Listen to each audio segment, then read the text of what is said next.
Welcome to the Bromley Adult Education College Digital Drop-In Podcast, getting you back to work with confidence.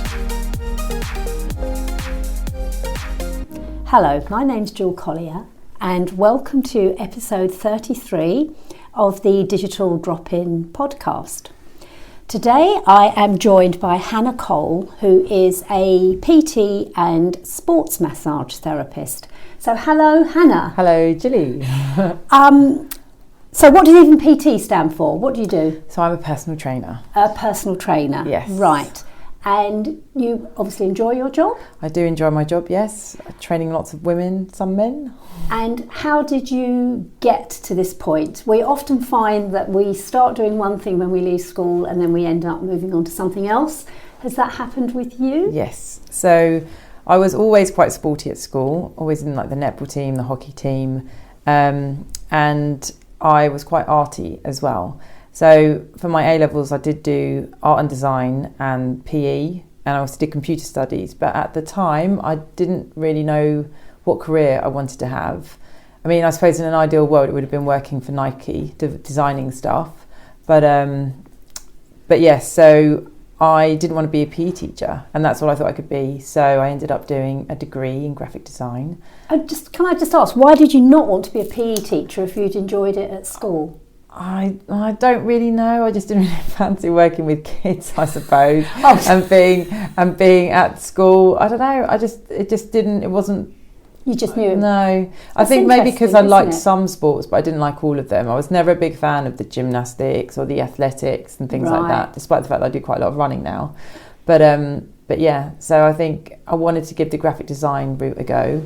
So I went to the Arts Institute at Bournemouth and did my degree there after a foundation course at Ravensbourne, which at the time was in Chislehurst. Was it? Yes. Now it's up at the O2, isn't it? Yes. So it was at Chislehurst at the time. And then went to Bournemouth and did my degree and then worked as a designer for a couple of years. Right. So yes. So did you enjoy doing the three? Did you enjoy getting the degree? I did. It was very much like being at work or being at school. So it wasn't where you go to lectures and you don't have, you don't go in every day or have a lying. It was literally like a 9 to 5 course. Right. And at the time as well, web design wasn't really a thing. It's just scary, isn't it? How quickly things... It is mental. So I remember funny enough, in my third year, I was actually having some personal training sessions at a gym because I still kept a gym membership. So I was still training and doing bits and bobs. But I decided to rebrand a personal trainer for my final major. And I think some of my fellow, like my friends, were learning how to do web design. And I just couldn't cope. And I didn't want to do that, so I ended up.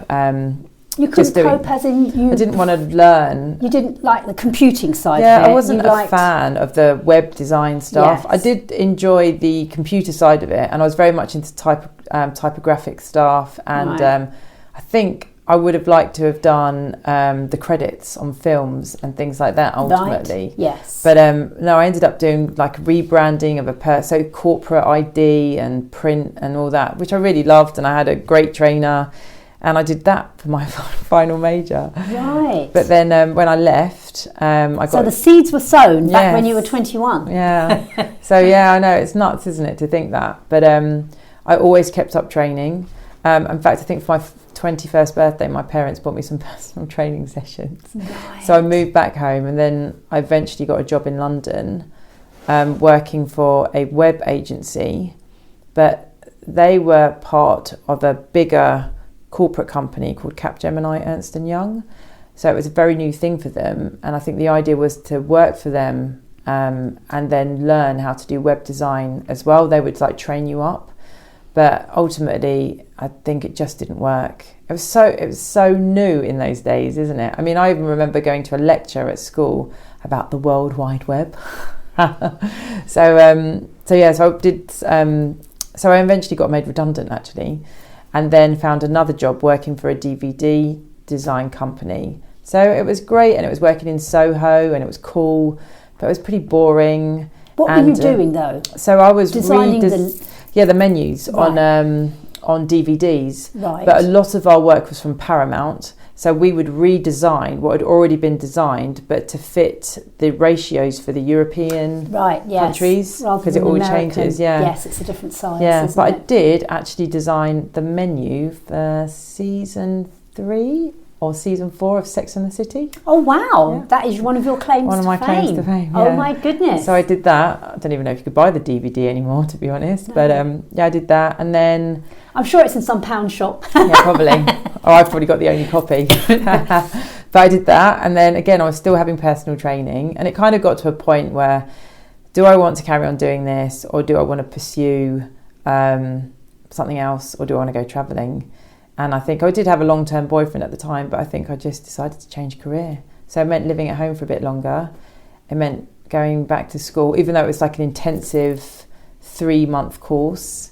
And it also meant taking quite a big pay cut. Yes. So where would you do these 3-month courses? Were you sport for choice? People wanting to take them? Presumably it costs money. So. Yeah, I think back then there weren't as many personal training courses. So I did it with a company called Premier Global, who I believe is still running. Right. And it was a 3-month intensive course at... it was at the Business Design Centre in Islington. In Islington, right. Yeah. Did a 3-month course. You obviously do lots of theory and practical stuff. And then I was going to Holmes Place at the time in Bromley. My dad was a member there. And once I'd finished, I ended up getting a job there as a gym instructor. So 3 months to me doesn't sound very much. It's not a lot. It's not a lot. What are they teaching you in that 3? I know you're talking about theory. What are they teaching you? Is it biology, about the body? What are you getting in that 3 months? I think it's very intense, but at the same time it's quite basic. And ultimately you learn the foundations, you learn about the body. You don't learn as much about the body as you could do.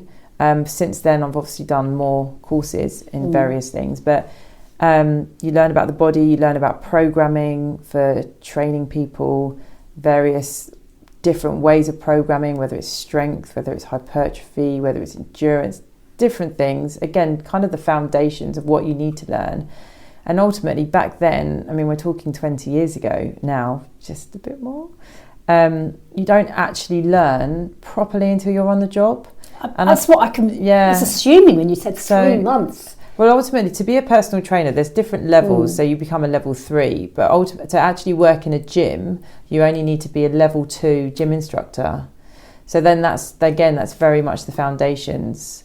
So when you say a level 2, all qualifications these days fall into levels. So a level 2 is the equivalent, for example, of a GCSE. Yeah, so that's the sort of level, I guess, that you've if you're got to at that point. Yeah. So I went into, and then when you work for a company, again, it's very different these days, but when you worked for Holmes Place were eventually taken over by Virgin Active, who are still there now. But back then,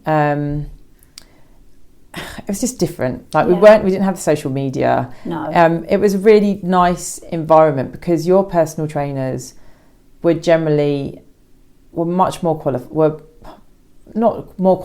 more knowledgeable, because they'd been working in the industry that bit longer, and you kind of looked up to them, and they trained you as well. And as much as you may have had the same knowledge, and obviously I was an older personal trainer because I qualified at 25.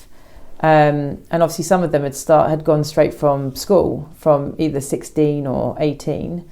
But they were great, and we learnt from them. And eventually, you did all the horrible jobs, like the cleaning of equipment and things like that. And then eventually you got trained up, and Holmes Place had an academy, much like I think Virgin Active have an academy, and they do little courses. So I ended up learning how to teach spin with Les Mills and body pump, so they pay for you to do that. So then you eventually teach, and then you eventually teach them as studio classes. And then once you have been at the gym as an instructor for a certain period of time, you then do your level 1 PT course, which you do within the company. So just for 1 second, just so that I can keep up, if anybody was thinking of doing this, and I'm not saying, your 3-month course, what were you called at that point? What is that qualification? Gym instructor? No, that's a personal trainer. Oh, that is a personal trainer. Yeah, so it was a level 3 personal training course that I did. Yes. But I say just to work in a gym, to be a gym instructor, you only need to do a level 2. Right, I'm with you. It's much like you can do a course to be a music to teach instructor or something like that. So you teach like aerobics classes. Right. Again, now very different. I think to go and work as a personal trainer in a gym, you're generally paying rent. I think that's how it works these days. It's quite different.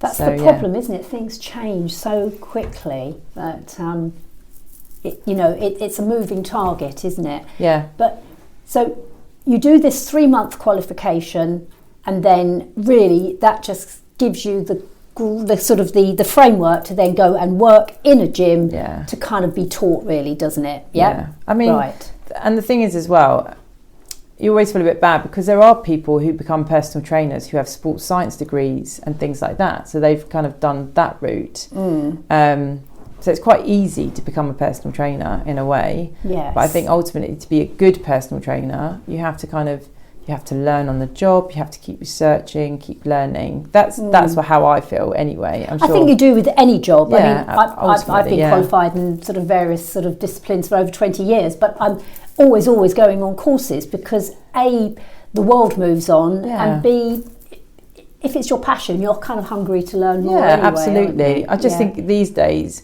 I mean, there are loads of good trainers out there, but it's so easy to just be any old person, start a social media page, be good at marketing yourself. It did feel a little bit like that towards the end of my career, if you like, as a trainer at Virgin Active, because you had to make sales to earn more money. Yes. I guess that's just the way of the world, isn't it, really? So it was kind of irrelevant how good you were. If you could get the customers in, then you would make more money because you're on kind of a different scale.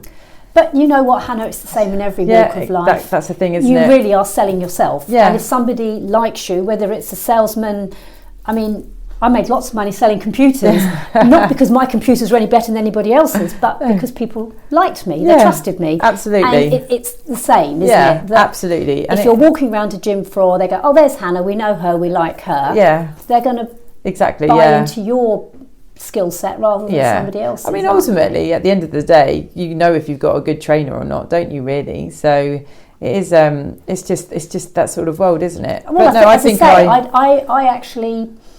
I kind of almost endorse that. I think people should have an eye on the sales and be sort of, to an extent, realise that money.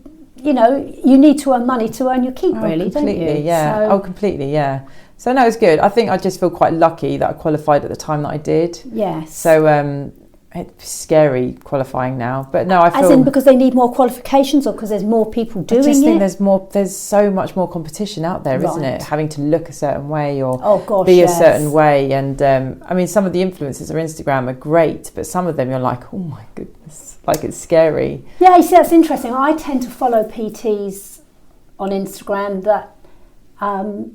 don't fit that mould, so I think that's that's the kind of the way it goes, isn't it? I'm trying to think of the word I mean, but if you follow one person, then you're recommended to follow somebody that's more like them. So I don't have this distorted view. I don't watch all these sort of size 0 models that happen to have been say they're a PT. I tend to follow people that are good at what they do, but they might not be body perfect. Yeah, I think, and that's I very much you get that algorithm, don't you? The algorithm, that's the word I was grovelling for. And obviously now I very much follow people who are similar sort of age, sort of menopausal, perimenopausal, supporting that, and it's just a different world. It's just a natural progression, isn't it? Really, which I think is great because I feel like I do have the age and experience now. I don't think you can put a price on it. No, I think it does make such a difference. But then at the same time, I feel that my confidence has come a lot later in life, whereas I hope, like with Kira, my daughter, that she'll kind of retain some of her sass, if you like, and have that confidence as she's a bit younger, rather than just sort of follow the crowd, isn't it? That'll be a bit like worried to say stuff, but not be too outspoken, but Do you know what I mean? Well, it's an impossible balance, isn't it? I know. So you were at in this case, Holmes Place, at a sort of it's a private gym, isn't it? You pay to go. Yeah. And they were paying you a salary, but then you would get a commission if you made more sales. Is that how it works? Or it was all salary based. All salary when I based. first started, you're a gym instructor and you're just on your basic salary. Right. And then as you progress in the rankings, if you say you become a personal trainer, and then you get paid a different salary. Right. So you get paid for however many hours you do of personal training. I think then it did change to say you had 3 levels of trainer. Yes. So obviously a higher level, you'd get paid slightly more money because you're more experienced than so a level 3 would get paid, I don't know, say £20, then a level 2 would get paid £17.50 and a level, that. But then I think it changed again to the levels being, if you were training between 5 and 10 people, you would get paid a certain amount, and then 10 to 20 a certain amount. So it changed like that over the years. I think that came in more as it became Virgin Active. I can't remember when Virgin Active took over, but I did leave, went travelling and then came back, and then I did leave again a few years later, moved to Australia, and then came back just over a year later, and kind of sort of built up again, really. So could you be a PT in Australia, or you just I could. I did it for a bit. My friend was a fitness manager at amazing. Fitness First, but because I went when I was 30, that's kind of the last year that you can go. It is, yes. To then kind of renew your work visa, so you can go and work in the farms or something. I was going to say, I thought you had to do fruit picking or farm or something. Yeah. And then you get like another year. Yes. So I think at the time it was to go with a boyfriend and then maybe move out there and stay for good. But then that sort of fell through. But I ended up going on my own anyway. And you worked at Fitness First? Yes. Oh, wow. That's a really big thing in Australia, isn't it? Yeah, it's one of the big ones. So whereabouts in Australia was that? So I was in St Kilda in Melbourne. Right. So that's where, that's why I set myself up. That's where they were. Amazing. Yeah, so I didn't realise. Yeah. Oh, wow. I know, it was fun. It was a bit, it's mad to think that I did it, because that's like,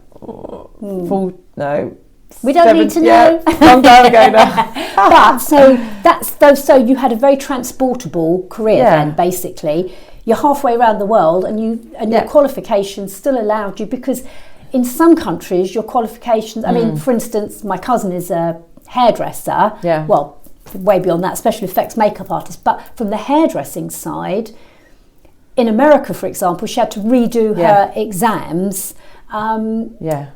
Obviously it's easy because you've got that skill set, but you can't just take your qualifications and work in another country. But you trainer, obviously can. That's great. Yeah, but I think it's very transportable. Yeah, really good. But unfortunately, to gain sponsorship or something like that to stay in the country, loads of people are personal trainers. Yes. So they're not going to do that anymore. You've not got a unique skill set. No, so I would have been better off staying as a graphic designer had I wanted to stay. Yes. But as I wasn't able to stay on my visa, I ended up spending a bit of money and studying out there. So I studied out there for a year and did a foundations in sports massage. Wonderful. Whilst I was out there. So that was good. And it was a really nice way of doing it, albeit a bit expensive because you're an international student, so you pay more. Yes. And I was an international mature student because a lot of them were straight from school. Yes. But it was a really good crowd. And obviously I got to meet more Australians that way. And this is in Melbourne, was it? In Melbourne, yeah. So I think it was Victoria University I did it. And most of my friends in Australia are English or Irish, but by doing the course meant I met more Australians. Yes. So that was really nice as well, and sort of opened your eyes to some stuff. So you came back from Australia, not only a PT but a sports massage therapist. Yes.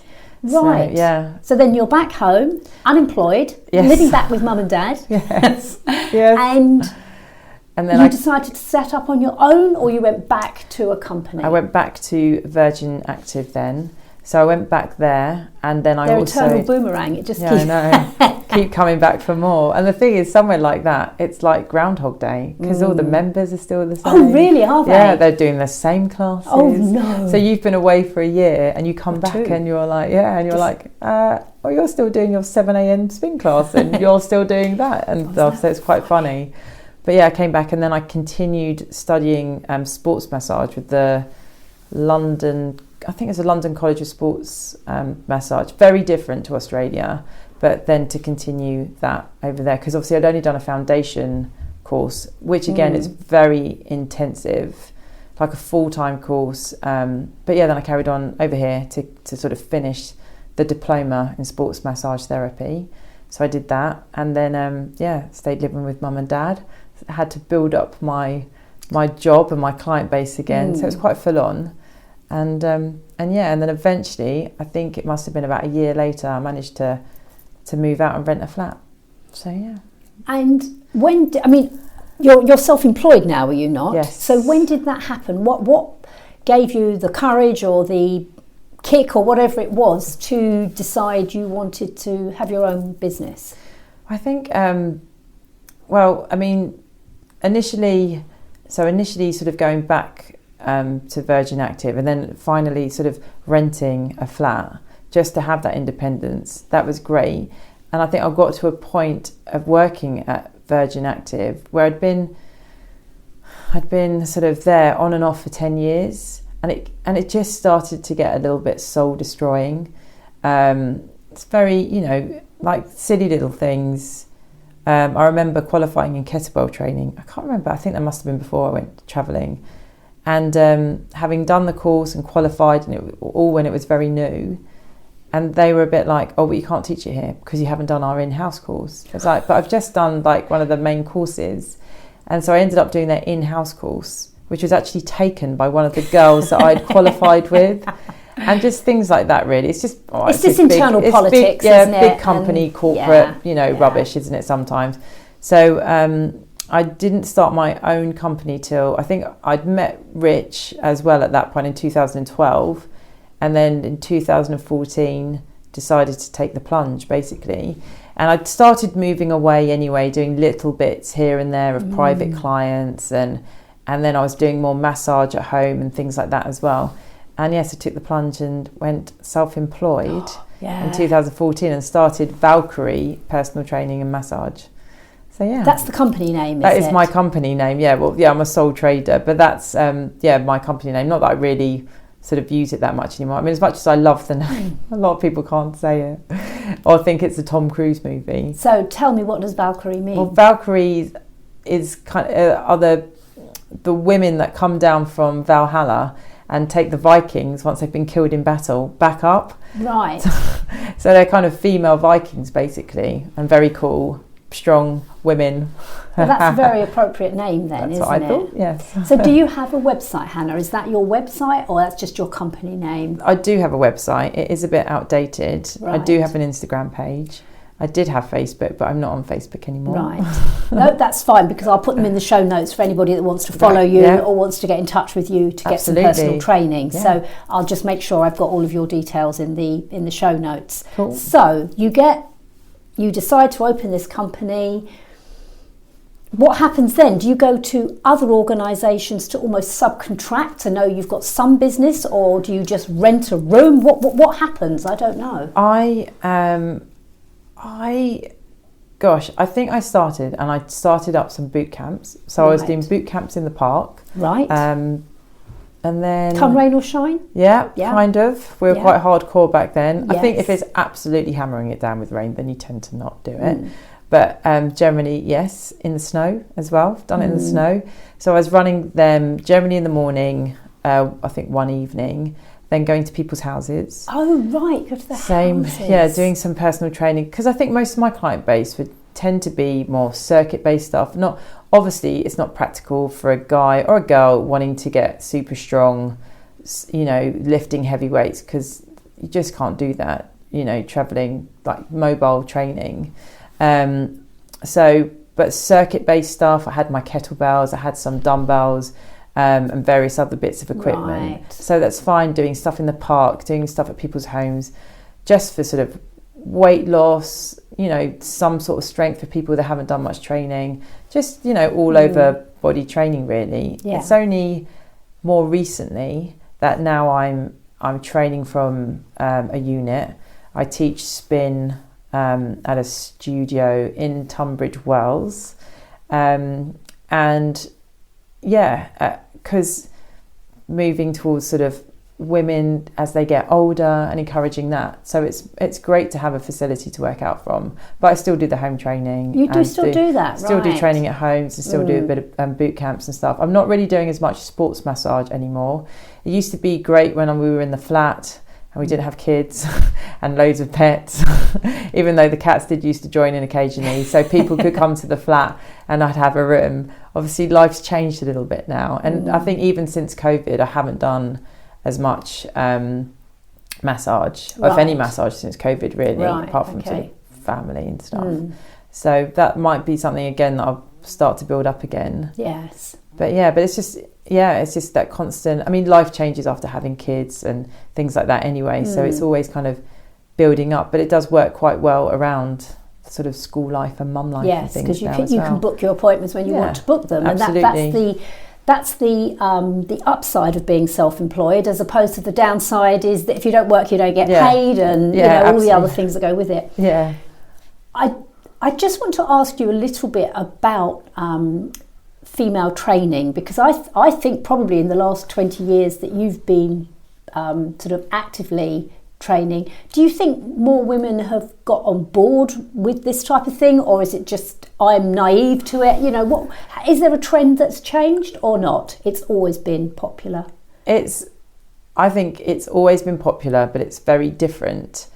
So I suppose when I was doing it in my early 20s, it was all very much about hardly eating and doing lots of cardio and trying to be as thin as possible and things like that. And times I hope are changing. I think as we are older, I mean, obviously, as I say, my focus is always following more older personal trainers and stuff anyway, where you're encouraging women to lift heavy, eat well to fuel your body. But I think there's a much bigger movement for girls and boys to train and to look after their bodies, rather than stand in a pub and smoke and drink.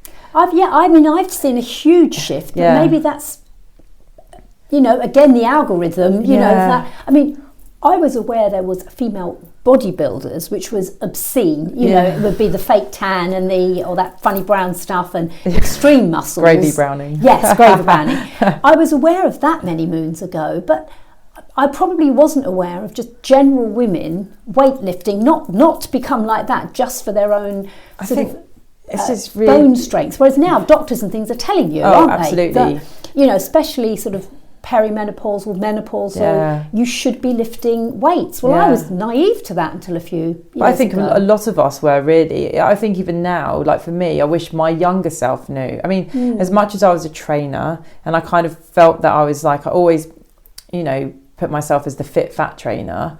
But I always kept my fitness. I did a bit of running, I did a bit of that, and I worked in the gym in a health club, and it was all very.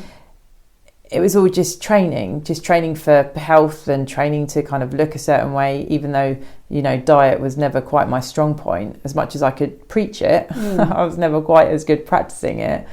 But now it has changed, and I wish I did lift heavier back then. I used to lift heavyish before I had Kira, and then I stopped really just because of life as well.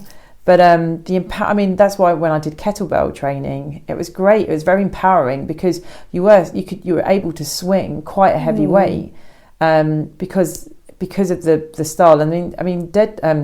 Kettlebells are going back years, years and years. We go back to basics all the time. I really think just with the different movements, CrossFit and high rocks and hybrid training, and it's encouraging women to lift and look strong and athletic as opposed to thin and maybe not that particularly healthy. I don't know, But again, it's just, I feel like as I've got older, my training's progressed in certain ways. Like, as much as I love lifting heavy, I'm very aware that yoga and Pilates would be amazingly beneficial for me.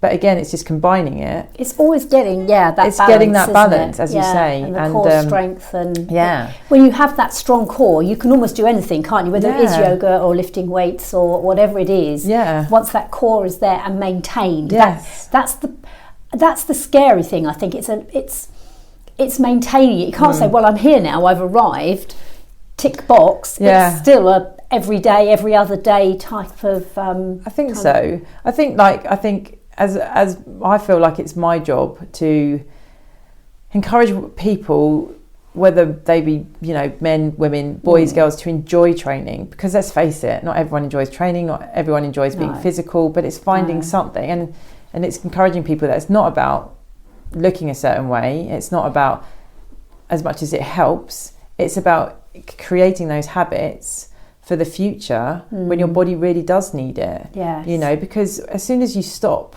it's like anything, it just goes, and that's when you start getting old as well, in a way. So it's always maintaining health. As much as I harp on about lifting weights and being strong and all this, I'm still thinking, well, but if you're going to go for a run, then go for a run. That's great. Lifting weights will help that. Of course it will. It's just creating those good habits earlier on. And I think that younger generation are much better at it than we were. But I think it's just our job to be very much like, do it. Yeah, see, I guess it's a knowledge thing. I mean, my background was dance and drama school, so when I left and I was working in London, I signed up to Pineapple Dance. I was going there doing my dance classes. Amazing, which would be great. But never did it occur to me to investigate a gym or, but they clearly existed. I just didn't know about them then. I mean, even, I don't know, when people run marathons, when the marathons, it was a men-only sport. Women, the first woman that ran a marathon had to run as a man. It's only, you think, I think it was like, in the 70s? That they were allowed back into the Chicago Marathon or something like that. See, so to me, I kind of had wrongly assumed that women hadn't been doing this as much as they clearly have all this time. It's just me. But I think, like you say, like with the female bodybuilding, that is, I've seen that, and it's something that I've thought about, and it's something that I've seen friends do, and it's almost like an extreme way of trying to get control over your food and over your body. And people do it, and then they get there and they cause themselves, some people carry on doing it and that's their kind of their way of life. It's almost a bit like yo-yo dieting. But then I've seen so many people suffer from it because, the whole food thing is just a mental game, as well. And they kill themselves and they give themselves all sorts of obsessions and issues and it's a bit of a nightmare. And I think that's such an extreme way. Whereas now, I think, we're coaching people and women that there are so many other things, just the empowerment of being able to lift weights and to enjoy training as well, rather than think, I've got to do this. It's about enjoying it as well. That's why I think, like, I've just recently started doing high rocks competitions, and that's just gone nuts. I think like a bit like Tough Mudder went nuts. People are running outside and getting covered in mud and all that, which is great, but it's just giving something different to focus on that's not weight related or stuff. And it's been such an eye-opener. And maybe it's considered a bit culty, but it's such an achievable thing for anyone to do. Like, I've seen some clients of mine who haven't really heard of it, then like done a bit of training for it, and been like, oh my God, this is great. And it gives you something to focus on, doesn't it? Well, as you know, I've never even heard of high rocks. And I find myself YouTubing it and finding out more about it because everything, if you when you don't know about something, you don't look it up. The minute you start getting tasters of things, and then from that, we know with these algorithms, it takes you down these little rabbit holes of all the things that are available. Down the hole that gets stuck. Absolutely. But no, it's great. It's just an eye-opening, a great way to do it, I think. So the key to it really is people have got to enjoy it, haven't they? I think so, yeah. Definitely. Otherwise you'll never carry it on. No, this is the problem. It's like anything, isn't it, really? You just won't continue doing it. So you have to find a way that works for you.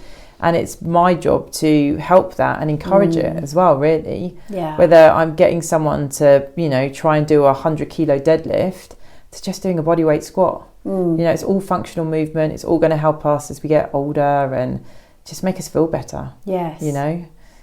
So if we want to start this journey, Hannah, no pressure. Where can we find you? So you do spin. Just some people might not even know what spin class is. What is a spin class? A spin class is a class on a bike. On basically. A bike, yeah, and it's a bike with stabilizers. I'm very good at a bike with stabilizers. There's lots of varieties of different ways of doing it, but I'm very old school spinning. I teach it for a girl that runs a company called Burn Bikes, which is at Underground Gym in Tunbridge Wells. So it's a bit of a way from here. Yes.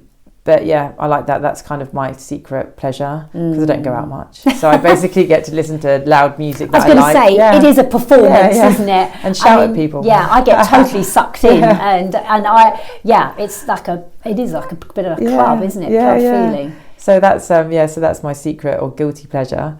And then I do boot camps at Whitehall Rec in Bromley, just on a Saturday now. Yes. Where's Whitehall Rec? So it is kind of by Bromley Common. So it's yes. Chatterton Road, behind Chatterton Road, basically. Yes, right. And you do that on a Saturday? I do that on a Saturday morning at 9 o'clock. 9 o'clock. Yeah, and that's kind of it's no British military fitness, but it's quite it's a good strength class, circuit class. People like to have a bit of a banter. So yeah, and then I do just one-to-one stuff at home, or I use a unit gym called Unity Fitness in Orpington, Chelsfield Way, and I do classes there as well. Right. So, Okay. And what days do you do at Unity Fitness? Or when your classes? Or I do a class on a Thursday at 11, and I also do a strength class for him at 12:30 on a Friday, and I help out when needed, and then I can do like one-to-one stuff there as well. Right. So yeah. And then you'll come to people's houses. And I come to people's houses. And I've also started going to Norman Park doing track sessions. Oh, have you? So you can do a little bit there, yeah. Right. I know. Well, that's the beauty, isn't it? When you've got a discipline that you can do little bits everywhere. It's it's variety is the spice of life, Absolutely. Isn't it? Well, I've really enjoyed that, Hannah. I hope other people have as well, and I hope you've suitably inspired people Absolutely. to come along to some of your classes. Yes, please do. So as I say, I'll get your exact handle and everything, and I'll put it in the show notes. So brilliant. Thank you very much for your time. Thank you for having me. Thank you. Bye-bye. This podcast has been produced by Jill Collier for Bromley Adult Education College. For help with all your job searching needs, do visit one of our digital drop-in venues. Our free sessions are advertised on our website at www.baec.ac.uk or telephone 0208 659 7976.